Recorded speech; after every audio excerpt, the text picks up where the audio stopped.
There's an ancient Japanese art called kintsugi. It's the practice of repairing broken pottery with lacquer dusted with powdered gold, silver, or platinum. The philosophy is profound. They believe that when something has been broken, it doesn't become worthless.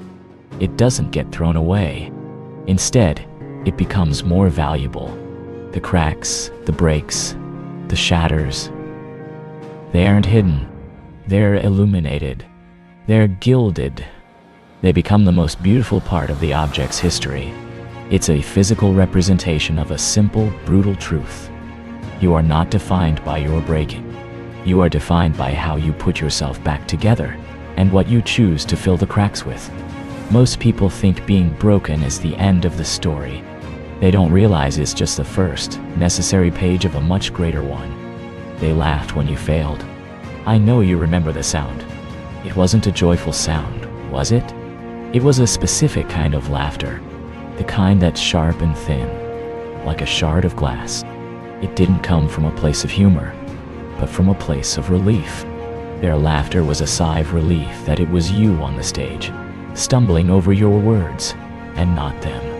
It was the sound of their own insecurities being projected onto you, a confirmation of their quiet hope that everyone else was as fragile as they felt. That sound, it didn't just hit your ears. It slid down your spine, a cold trickle of shame, and settled in the pit of your stomach, where it hardened into a cold, dense stone. You carried that stone with you for days, weeks maybe. Every time you thought about trying again, you'd feel its weight, a heavy reminder of the price of stepping into the light. And then you disappeared. The whispers started then, quieter than the laughter, but somehow, so much louder. You could hear them in the silence of your own room. He just couldn't handle it. She finally quit. I knew they didn't have what it takes. They thought you had given up. They saw your absence as surrender. They pictured you curled up somewhere, licking your wounds, defeated. What they didn't understand, what they could never see from their comfortable seats in the audience of your life, was that you weren't disappearing. You were going underground. Like a seed in the dead of winter, you had to retreat into the dark, cold soil. Above ground, everything was barren. But beneath the surface, where no one could see, a furious, silent germination had begun. What they called your disappearance was actually your reconstruction, brick by brick. And let me tell you about those bricks. They weren't clean, perfect, factory-made things. They were ugly. They were heavy. They were rough, and they cut your hands as you laid them. The first brick was that cold stone of shame from their laughter. You didn't throw it away. You used it. You set it as the foundation. The next brick was the sting of that rejection letter, the one that said, "We've decided to go in another direction." You mortared it in place with a fresh layer of resolve. Then came the brick of the betrayed friendship, the one that walked away when you had nothing to offer. The brick of the sleepless night, staring at a ceiling that offered no answers. The brick of the empty bank account, the silent phone, the ignored message. Every single one of your failures, every single one of your rejections, every moment of doubt you ever poured upon yourself, you took them all. You stopped seeing them as evidence of your inadequacy and started seeing them as raw materials. You were building an empire in the silence. And empires aren't built in the noise. They aren't built in the spotlight. They're built in the quarry, in the dust and the sweat, with the sound of a hammer striking stone as the only music. Your gym sessions at 5 a.m., when the world was still asleep and your body screamed to go back to bed, that was you quarrying your own willpower.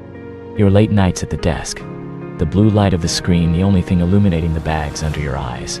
That was you carving the intricate pillars of your skill. The sunrises you watched alone, not as a spectacle of beauty, but as a marker of another night spent working. That was you surveying your domain. The cold tone of your life, all grays and blues of struggle and isolation, was just the primer. You were preparing the canvas for a masterpiece of warmth. You stopped talking. You realized that words were the currency of the world you were trying to escape. They were cheap. They were spent easily on empty promises and hollow encouragements. Your revenge could not be written in that currency. Your revenge had to be written in a language they couldn't speak. A language of action, of persistence, of silent, grinding growth. So you let them have the words. You let them have the whispers. You let them have their theories about your disappearance. You conserved every ounce of your energy, every spark of your spirit, and you funneled it into the work. The work became your sanctuary and your battlefield. It was where you fought the ghost of your former self every single day. There were days, of course, when the empire felt more like a prison, when the walls you were building seemed to only enclose your own loneliness. You'd look at the bricks, all those painful memories, and you'd wonder if you were just building your own tomb. The doubt would creep back in, wearing the same face as those who laughed.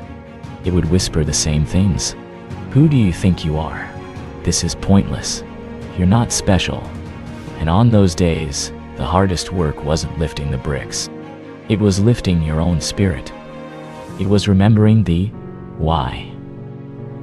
It was looking at that foundational stone of their laughter and using the memory of its coldness to stoke a fire in your belly. You learned that patience isn't passive. It is the most intense form of activity. It is a focused, directed, relentless pressure applied over a long, long time. It is water, not a hammer, that eventually wears down the stone. And then, something began to shift. It was almost imperceptible at first. The weights felt lighter. The code started to make sense. The words began to flow. The idea finally clicked. The cold tone of your life. It began to warm. A sliver of gold light on the horizon that wasn't just another sunrise, but a promise. The grind didn't become easier, but you became stronger. The bricks didn't get lighter, but your hands became tougher. The empire was no longer just a blueprint in your mind. You could feel its walls rising around you, solid and real. You had filled your cracks with gold. Your broken places now gleamed, not as weaknesses, but as the strongest parts of your armor. The shame had been alchemized into strength. The rejection had been transformed into discernment. The loneliness had become a deep, unshakable independence. You didn't need their applause anymore.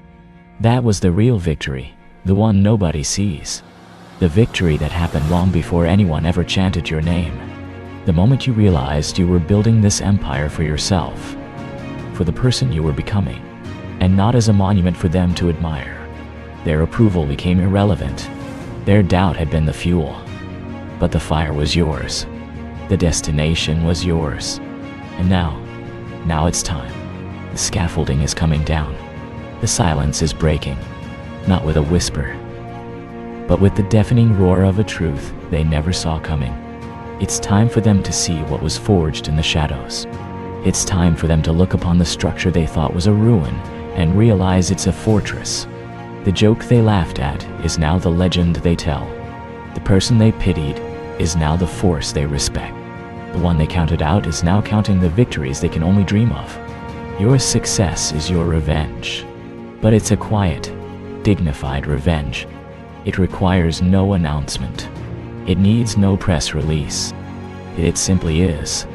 It's in the unshakable calm in your eyes when you pass them on the street. It's in the quiet confidence of your handshake.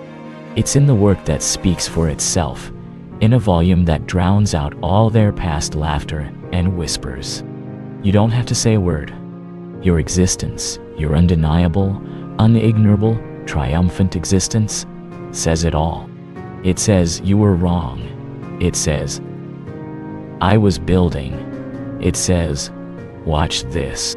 So you step into the light, and the warmth you feel on your skin isn't just from the sun. It's the warmth of 1,000 cold mornings finally being vindicated. It's the glow from the gold you used to repair your own breaks. You look out at the horizon, at your horizon, and you understand that every single brick, every single moment of pain, every ounce of doubt was necessary. They were the raw materials. You were the architect, and this empire you stand in, this legacy you built with your own 2 hands and a will they could never break, is yours forever. The world will try to give you its fuel. It will offer you applause, and it will offer you criticism. It will try to make you dependent on its approval. Don't take it. You have a better source now. You have a furnace within you that knows how to transform the coldness of doubt into the unwavering heat of purpose. Your journey isn't over. This is just the first empire. There are more to build. There are more horizons to claim. So keep going. Keep building.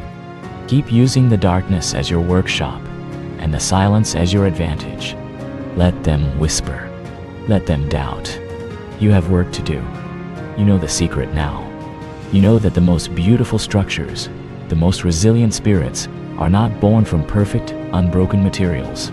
They are born from the art of repair. They are born from the courage to take what is broken and make it not just whole again, but more valuable, more beautiful, and infinitely stronger than it ever was before. Now go. Build. They laughed. You built. Now it's your turn.